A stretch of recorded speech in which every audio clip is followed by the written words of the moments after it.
Goratzen naiz, Bidasoa garai hartan bigarren mailan zegoela, niretzat amets bat bezala zela, ez?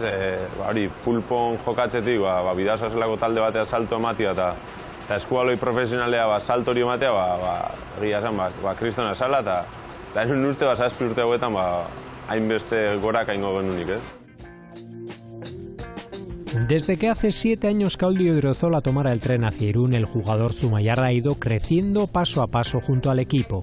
A pesar de tener contrato para un año más con el Bidasoa, el Nantes ha pagado la cláusula y Kaoldi se subirá de nuevo a un tren con destino a la Liga francesa.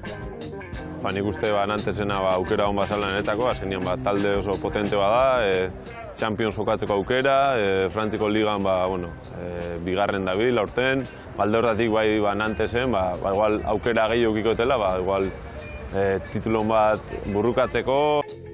Pero Kaoldi lleva al club irundarra en el corazón y viajará con billete de ida y vuelta con la intención de volver algún día al Bidasoa.